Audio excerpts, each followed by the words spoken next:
The French senators have passed a bill targeting the fast fashion industry, notably Chinese e-commerce firm Shein. And the proposed law seeks to clamp down on retailers from flooding the market with cheap and easily disposable clothing. They're easy to order and fast to replace. Fast fashion items are exported to France on a large scale, causing environmental problems and market saturation. The proposed legislation includes sanctions against companies and bans fast fashion advertisements. Cullen reports with more from Paris. This legislation seeks to reduce the environmental impacts of the textile industry and reduce overconsumption.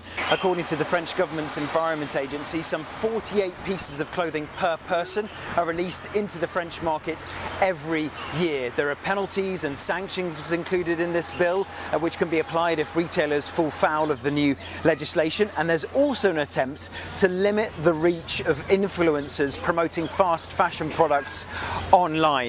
Now, in the Senate, this bill was subject to many amendments, including an attempt to exclude European retailers such as H&M from Sweden and Zara from Spain from having new taxes applied to them.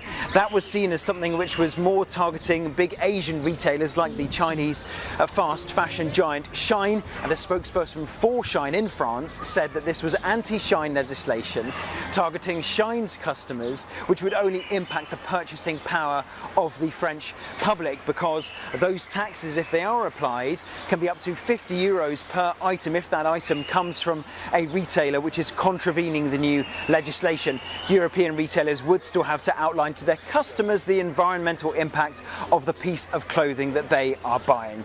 Now, the French government does not have a majority in Parliament, and some of Emmanuel Macron's MPs recently have been regretting that they haven't been able to pass as much legislation as they would have liked. However, this bill does have broad political party support. It sailed through the lower house of Parliament last spring. Now it's cleared the Senate. The next stage would be to go before a joint committee of senators and MPs in the autumn, and then it can go to Emmanuel Macron for presidential assent.